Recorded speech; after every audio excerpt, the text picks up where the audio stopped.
If you're looking for proven ways to take your fundraising results to the next level, you're in the right place. Welcome to the Intentional Fundraiser Podcast, hosted by Tammy Zonker. Tammy has trained and led thousands of nonprofit organizations to collectively raise more than $500 million and is also recognized as one of America's top 20 fundraising experts. This is the podcast where Tammy equips and empowers amazing fundraising pros like you to transform your fundraising so you can transform the world. And now, let's hear from Tammy. Today, we're recording from the Nonprofit Storytelling Conference in San Diego, where I'm talking with the amazing Kristin Sukraw. Kristin is a professional storyteller, executive producer at StoryFind Films, licensed mental health practitioner, and a national speaker.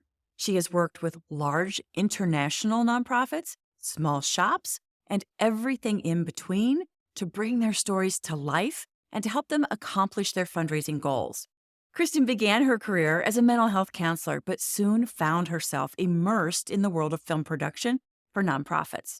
Through her work at StoryFind Films, she has worked with hundreds of individuals to give voice to their stories, all while helping nonprofit organizations raise millions of dollars through storytelling. Kristin's greatest passion is helping people find their voice and share their stories with the world. When she's not on the road, interviewing or speaking like she is this week, Kristin lives in the great state of Nebraska with her husband and business partner Mike, her daughter Izzy, and a black fluffy cat named Lily. And Kristin just published a new book called StoryFind, the handbook for finding and telling your nonprofit's most impactful stories, which just came out a couple of weeks ago. Now, Kristin generously invited me to pre-read the manuscript, and it really is something special. Kristin, welcome to the show. Thank you so much for having me. Excited to be here. Oh, I'm so thrilled. So, if you would, start by telling us a little bit about the inspiration behind your session here at the Nonprofit Storytelling Conference, titled Story Finding, 3 Steps to Finding Your Best Stories.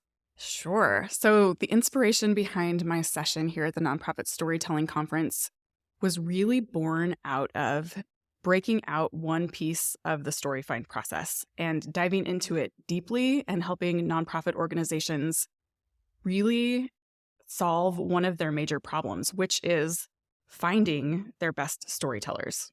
Every organization has stories, but there are certain storytellers that will move an audience to act and certain storytellers that will maybe fall a little more flat. So it is my mission to help nonprofits find the people who will actually bring their organization to life and connect with their donors' hearts and their minds and ultimately move them to do something with what they just experienced. Amazing. What are the attributes of those best, most compelling, inspiring storytellers? It may seem really simple, but the best storytellers are those that are able to be vulnerable and who are willing to go to the hard places of their story. The struggle in a story is the story. If that struggle isn't there, or if people aren't willing to go into the struggle, at the end of the day, the audience doesn't have anything that they can connect to. There's no human connection. That is my passion, is helping find those storytellers who are willing to be vulnerable, who really trust the organization. That's so key too. They have to be willing to say, I trust that if I share my story with you, you are going to take great care of it.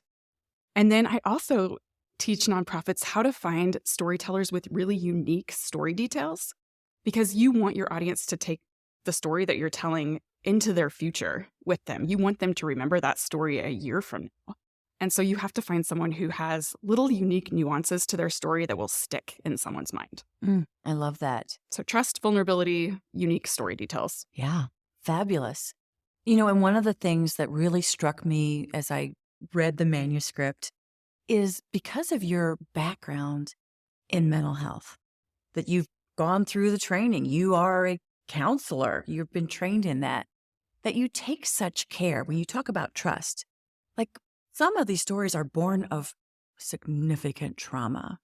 And so how do we equip and empower people to tell their stories in a way that doesn't have them re-traumatized, but rather is like one more step forward in their healing journey? That is my greatest passion and mission in life, is to teach organizations just that, how to take great care of their storytellers.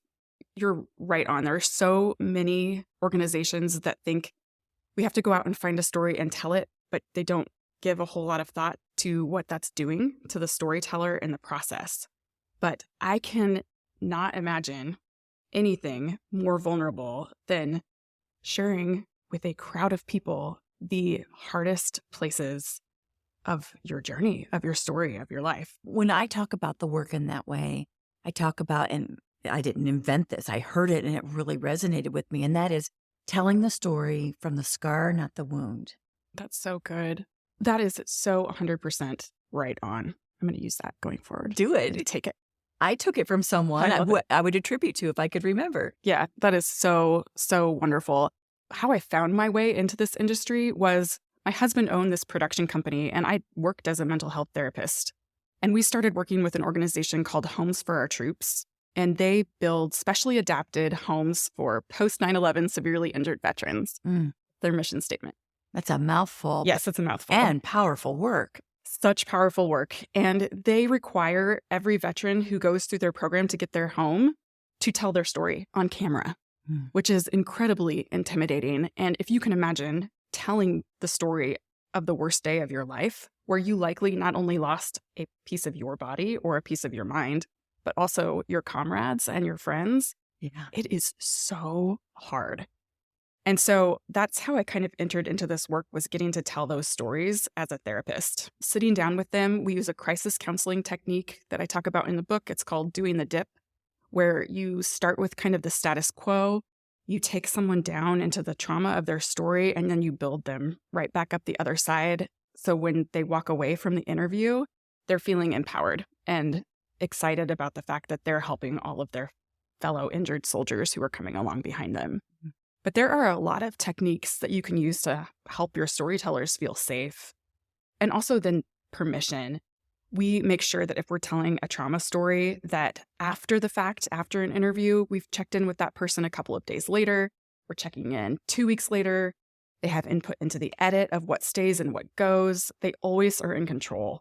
We're asking before an event, are they ready? So important to making certain we're telling those stories ethically. Right? Empowering to the person generous enough to share their story, and really ethically. Yeah. Talk about consent, like your perspective on consent. I think consent is a long process. It's not a one-time thing. When we go into organizations to help find storytellers, we conduct discovery interviews with anyone that we're thinking about putting on camera. And through that process of discovery interviews, which are really broad. Usually we'll spend an hour or two with a person just getting to know them, their story, their journey. Our team is trained with what to watch for in terms of trauma signs. So what it looks like when someone dissociates from their story, when they disappear from the room, when they go inside of themselves, and you're kind of searching for how to draw them back up and out of it. We are looking for those signs of trauma within the discovery interview so that we can know if we're going to take another step with that person to actually tell their story for an organization. Because consent, sometimes people think that they owe it to the organization to tell their story instead of it being a thing that they're excited about. And you know this. Yeah, the power dynamics of it. Yes, it's tricky. It's tricky to navigate. And sometimes that's why a third party is helpful. You can kind of weed that out of like, okay, how are you feeling about this? Are you excited? We can dive into how they feel about their story. Is there a lot of shame still overlaid on it? Are they proud of where they're at? Something that will be empowering at the end of the day, and just looking through the discovery interview for those pieces. So that's a big piece of our consent process, is just searching for where they're at in their own story. Amazing. You're talking about that here at the Nonprofit Storytelling Conference, but it is woven. All of those tools and insights are woven throughout your book, StoryFind. Yes, they are. That's the basis of it, is taking great care of the people that you're putting on camera, the people that you're putting in your newsletters, anyone who's agreeing to be the face of the organization, and making sure that you know, as the nonprofit organization, how to find people who are ready, because it can feel really ambiguous, but there are things that you can look for. Yeah. So unpack that a little bit. So juicy. It's those people who are passionate, excited, willing to go to the hard places, but you can successfully bring them back up out of the hard places. Yeah. Okay. So that's the key for me. If I'm doing a pre-interview and I can bring someone back up out of the hard places, and at the end of it, they're saying, thank you for giving me this opportunity and this chance to share my story. It means so much to me. Like getting emotional thinking about specific people. Yeah. You know that they're ready. Yeah. But if they're kind of playing the shame game at the end of it, like, I'm so embarrassed. Maybe I shouldn't have told you that. Are you going to edit out pieces of this? I don't know that I want that piece or this piece in my story. Just those are red flag warning signs that they're not ready to be the voice or face of your organization. In that moment, the pre-interview phase, when you find like, I don't think they're ready, how do you backpedal without them feeling like my story wasn't good enough? I didn't make the cut. That's such a good question too. So when we do, and I agree with you on the word interview, when we do the discovery conversations, we just tell people we are story finding. We do not tell people that their story is going to be used in any specific way. We just want to know how our organization has impacted your life. Would you be willing to sit down and share with me? So there's never an expectation that, oh, this is going to be used for this specific initiative. It's just story gathering. So good.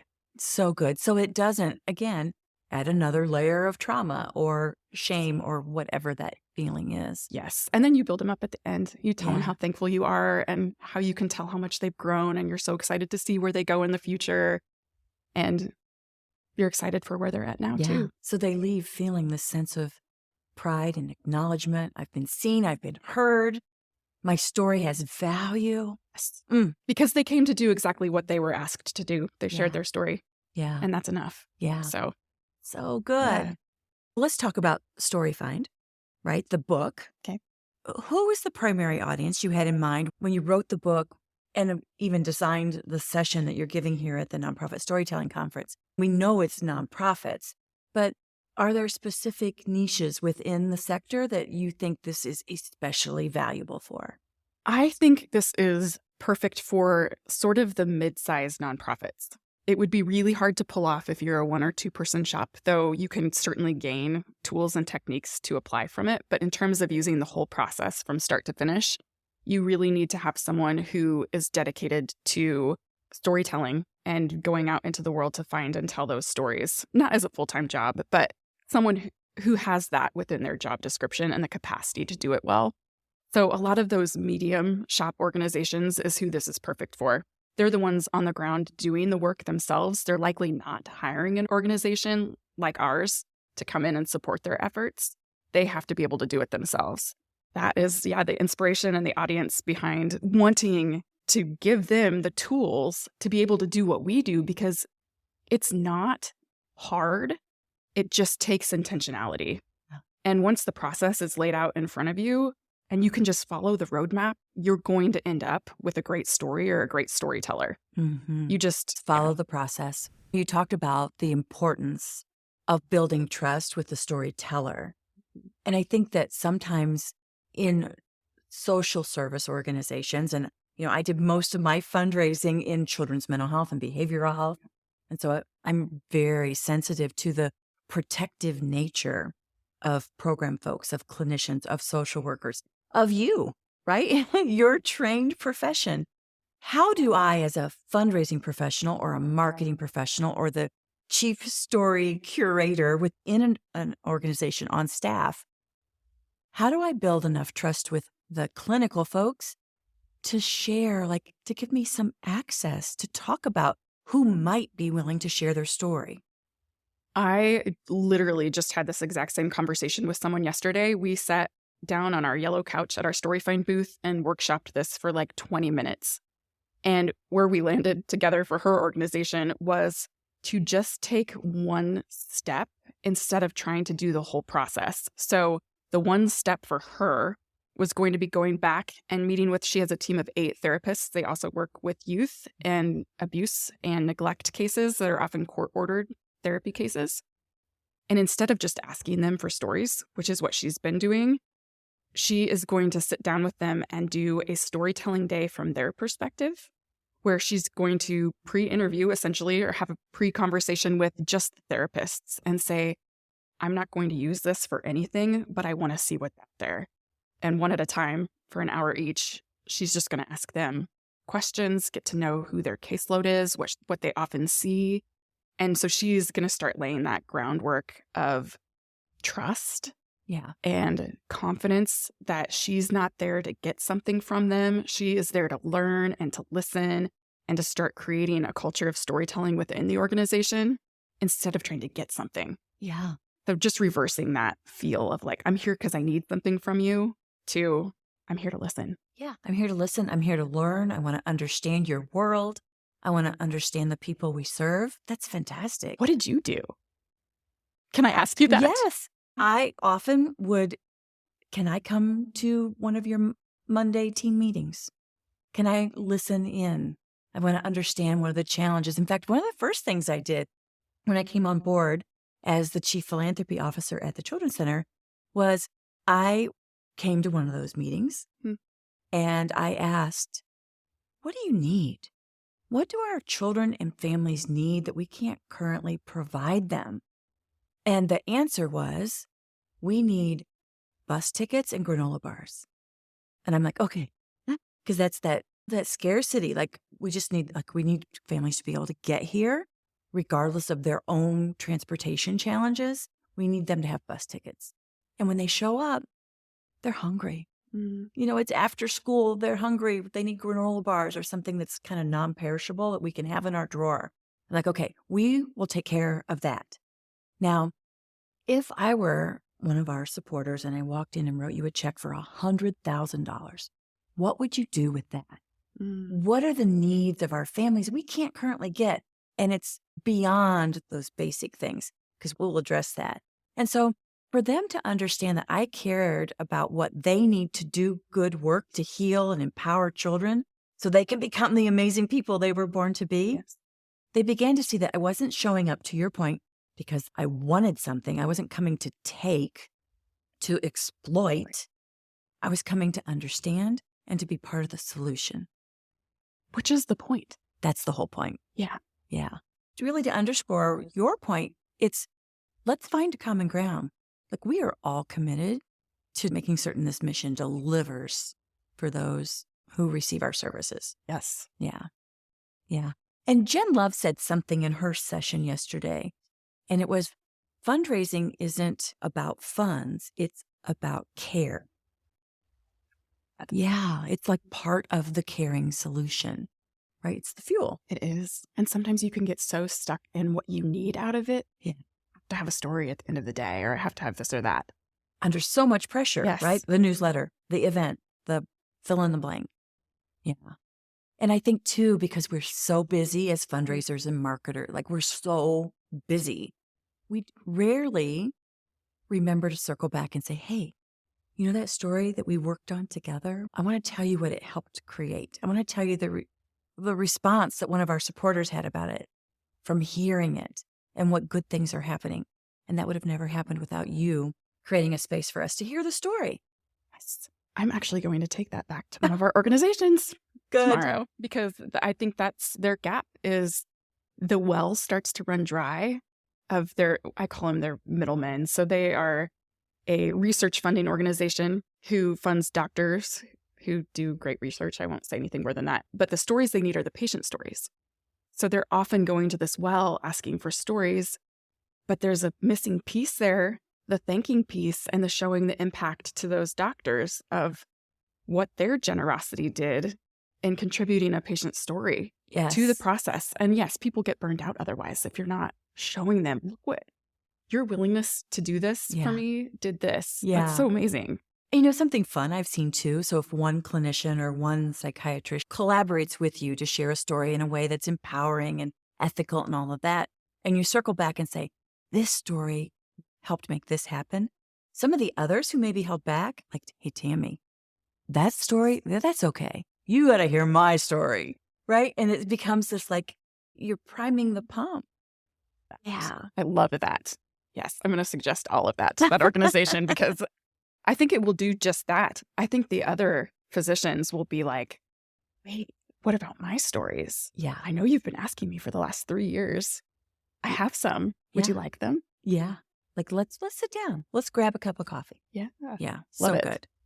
You talk about the Purposeful Storyteller list. Tell us more about that and why it's essential in the process of finding great stories. That is a good question. Creating a good list is the foundation of everything else going forward. And oftentimes we go into organizations and they'll be like, here's our great storyteller. Are they the best? Do they have these attributes? So the book really walks through like, okay, maybe they're the most outspoken voice. Maybe they've shared their story with you over and over again. So you feel like this is the path of least resistance to choose this storyteller and share them out in the world. But something is often missing in that. And that is that you haven't explored some of the quieter voices within the organization. And sometimes those quieter voices are the ones that can make a deeper impact with your audience. They're the ones whose stories are not yet fully explored, sometimes even within themselves. Yeah. And who have not quite known how to put together the meaning that your organization has had to them. And so they will have, within an interview or a conversation, they will have profound moments of reflection that you'll be able to take and share with the world for the first time. And there's something really beautiful about that. So when we go into organizations, we never want to run with the first person that comes to mind. We always want to explore. We always want to find out who's out there, because the most powerful storytellers are going to come from those unexplored places. And it's going to be so beautiful at the end of the day. Yeah. Amazing. A tactical question comes to mind. So you're sitting down, you're having a conversation with maybe an unsuspecting story sharer, right? Yep. Or anyone who has agreed to have this conversation with you. Are you taking notes? Are you recording? Are you video? Like, how do we capture the true reflection of what they're sharing without further intimidating them by scribing or clacking away on our keyboard, or even the camera can be intimidating? Yes. So good. Thank you for bringing that up. Actually, I am a passionate no note-taking person. In my training as a therapist, we had to get therapy ourselves. And I remember so vividly walking into a therapist's office for one of my own sessions, and she would ask me questions, and then she would turn to the side and type on her computer as I answered. There was no human connection.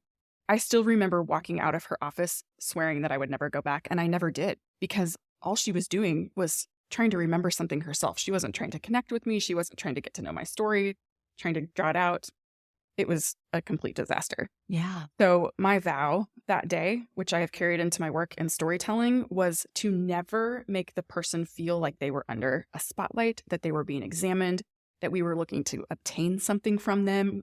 I never want someone to feel like they're answering in a right or wrong way. It is all about the connection. But the reality is, you do need to remember what their story was at the end of the day. And there's also so many valuable things that you can look back and reflect on if you have good notes. So what we do is record every single person that we're considering as a storyteller. Video. Always video. We use Zoom most of the time. In person's a luxury. Yeah. But people are used to Zoom now too. Yeah. And so they aren't necessarily as aware of the camera. For our purposes, we also do want a little bit of that fear, though. We want to know how someone's going to respond on production day if a camera is going to shut them down. Sure. Well, we discover that in the discovery process. But there are so many cool things that come out of having the recordings. So as part of our process, we never take people too deep into their emotions during the discovery phase. We want to know that the emotion is there and that people are willing to go there.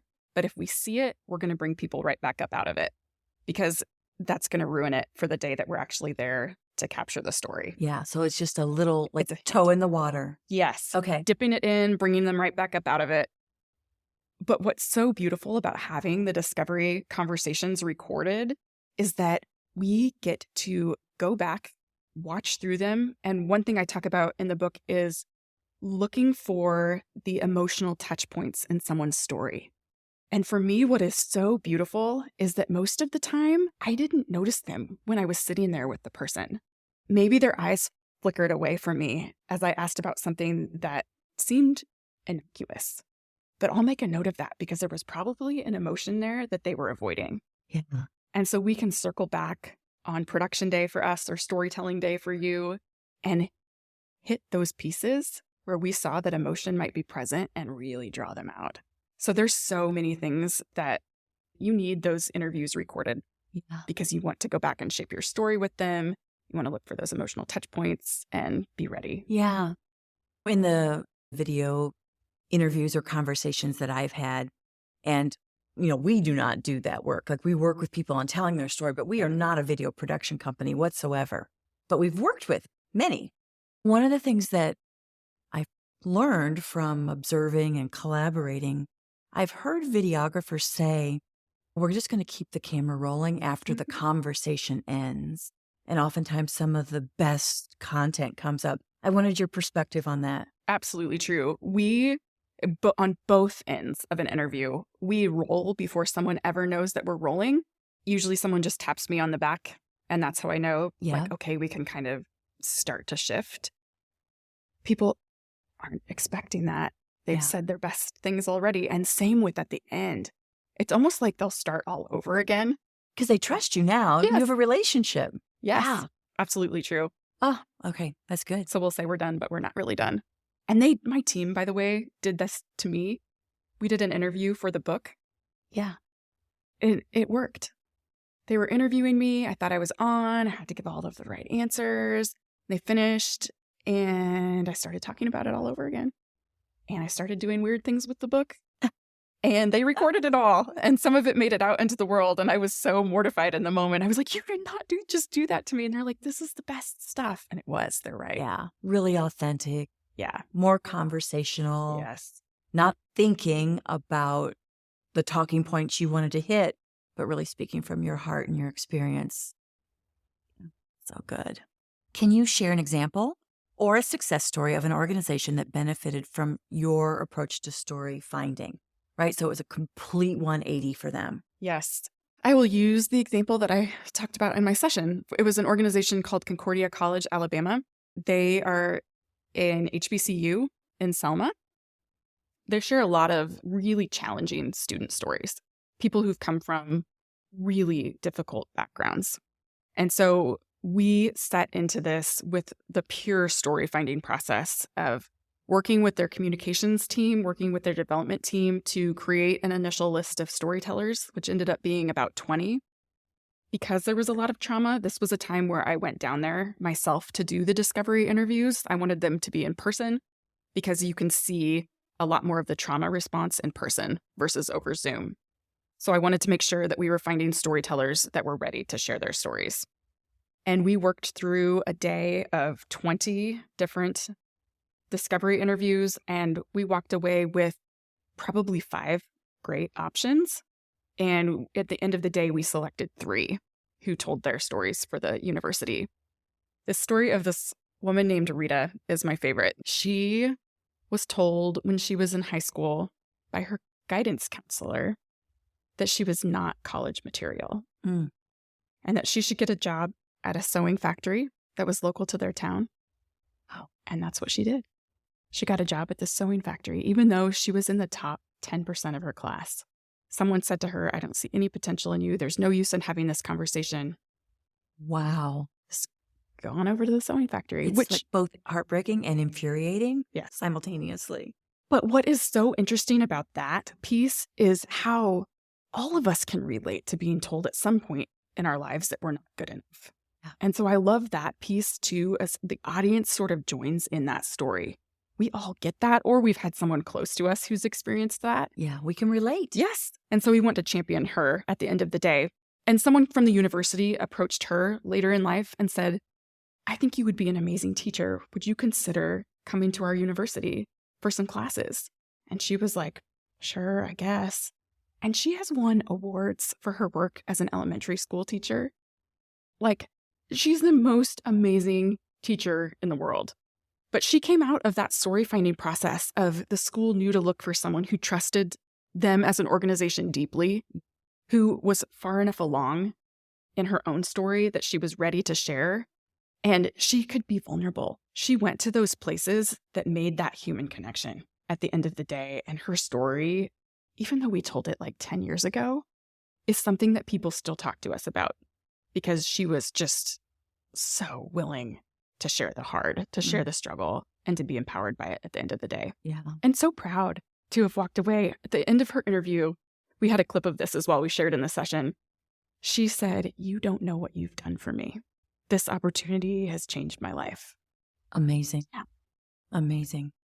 I love whether it's at the end of an event, maybe we've shown a video and then lights come up and standing at the podium is the person who tells the rest of the story, right? One of my favorite things about that scenario is when the event is complete and there's a long line of people who want to shake their hand. May I hug you? I just want to acknowledge you. Your story inspires me. And it tells the story, the person who's generous enough to share their story, like you have made such an impact. Your courage, your drive, your story of transformation has changed me. So beautiful. Oh, it's so beautiful. Yeah. Yeah. I remember at the Children's Center, Miss Christine, and she came up to me, similar to what you're saying, and she said, I'm a different person now. I could never imagine standing in front of 500 people and sharing my story and our healing journey as a family. And I'm so proud and I'm changed. Oh, It's so cool. so cool. Along these same veins, someone at this conference asked me, how could you leave doing therapy for this? You knew that you were changing lives through therapy. And I said so confidently, I know that I get to touch lives through this work because the process of sharing our stories and the meaning making behind it, it's like 2 years worth of therapy in one session. It's amazing. It's amazing, the healing power that it has. And it's not about me at all. It's about the storyteller and getting to walk alongside of them for a small little piece of their journey and helping them make sense of it in an hour-long interview and coming out the other side with them being, like you just said, I had no idea I could even do that. Yeah. And what this will mean to so many other people is key. The ripple effect of hearing that story. Absolutely. Yes. Yeah. Have no doubt, storytellers, you are still changing lives.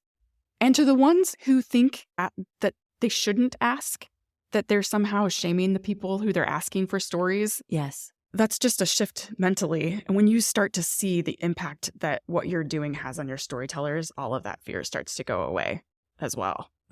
I love that. Yeah. So beautiful. Kristin, as we wrap up our conversation today, which I secretly wish would never end, what is the primary takeaway you want people to walk away with out of your session here at the Nonprofit Storytelling Conference and even out of reading your book? What are the biggest takeaways? This is something I learned in my counseling training, all the way back to all of the theories and techniques and tricks that you can use to draw out someone in a counseling session. And the same thing, all of the techniques and things you can use to draw out a storyteller. At the end of the day, work on yourself first. Work on your motives for finding a story in the first place. Work on yourself and how you take care of those people throughout the process. Work on yourself afterward and how you would want to be treated in the aftermath of sharing your story. And if you do nothing else and just that, you're going to be successful in telling your stories because people will know that you care about their story, that you care about the impact that it has on the world, and that will move not only your storytellers to want to give more, but it will move your audience to act. So that's the key takeaway. There are so many things you can use to be better at storytelling. There's a process you can use to find and tell your stories, but you are the key. Work on yourself first. Yes. Oh, such great advice. Thank you, Kristin. You've been so generous with our listeners, and I know they're walking away. I'm walking away with additional tools and ideas and more things to reflect on. Before I let you go, at the end of each episode, I like to ask a few rapid-fire, insightful questions to add a little more value even So, are you ready? Yes, let's do it. Okay. What's the best fundraising advice you've ever received? Oh my gosh. Okay, no, I'm not ready. Okay, the best fundraising advice that I've ever received is tell your stories. Tell your stories. Very good. What book do you recommend to our audience and why? Well, besides my own. Jen Gottlieb's new book, Be Seen. Yeah. I think it's important for fundraisers to recognize the power of being seen themselves and being authentic to who they are as fundraisers and also to the organizations that they serve. Yeah, I'm definitely going to put that on my reading list. I think that as fundraisers, our job, we're just shining a light on everyone else, our donors, our volunteers, our CEO, our board members, those who are participating in our programs. And we kind of step into the dimness. Yes. Yes. Be seen. Be seen. Be seen. Love it. What are the 3 most important traits a successful fundraiser must possess? Passion, resilience, and a dedication to working on themselves. So good. What's your favorite fundraising application or tool? Oh, now, I love DipJar, the little credit card readers. I think it's so fun. And when I go to an event that has one, all I want to do is put in my card and see the response that lights up on the other end and the sounds that it makes. It's great. That's so fun. So fun. What's your favorite conference and why? Oh, Nonprofit Storytelling Conference for sure, because of all of the energy and engagement and the people who are here who really just want to drink in knowledge and take it back excitedly into their lives. Yeah. It is such a loving community. So passionate, so caring. Knowing what you know now about fundraising and storytelling, what advice would you give your younger self just getting started in the profession? Trust that you do know what you're doing. Don't doubt so much. And also, this is from Jen Gottlieb's book as well. Start before you're ready. You don't have to have it all figured out. Just start doing it. You're going to learn as you go. You don't have to be perfect. You don't have to be perfect. One of my mantras is progress, not perfection. Yeah, love it. Right? Yeah. So good. Thanks again for joining us, Kristin. Thank you so much for having me. Oh my gosh. I've learned so much. I'm sure our listeners have gotten lots of wonderful nuggets. If you want to learn more about Kristin and her amazing work and her new book, StoryFind, we've included links in the show notes, as well as links to the other resources that we've talked about today. Thanks for listening to this episode of the Intentional Fundraiser Podcast. Keep on transforming your fundraising and your storytelling so you can transform the world. Love it. You're amazing. You're amazing. The Intentional Fundraiser Podcast is a Fundraising Transformed original. It's hosted by me, Tammy Zonker, founder and president of Fundraising Transformed, where we help equip and empower fundraisers, nonprofit leaders, and board members to transform their fundraising so they can transform the world. Visit fundraisingtransform.com/podcast to subscribe to this podcast and subscribe to my newsletter to get fundraising lessons, tools, and helpful resources delivered straight to your inbox each month. If you want my help with taking your fundraising to the next level, become a member of my Fundraising Transformers community as a growth member and join me live each month where I'll teach you the same strategies I use to lead, train, and coach thousands of nonprofits, social service organizations, healthcare foundations, private schools, colleges, and universities to collectively raise more than $500 million. Including a single gift of $27.1 million. As a member, you can participate in my Ask Me Anything sessions every month and get answers to your burning questions. Chat with other growth members inside our private and safe online community about what you're working on, struggling with, and share lessons learned. And get instant access to my growing library of on-demand self-paced training classes. New content is added every single month. Learn more about becoming a member at fundraisingtransform.com/growth. Talk soon.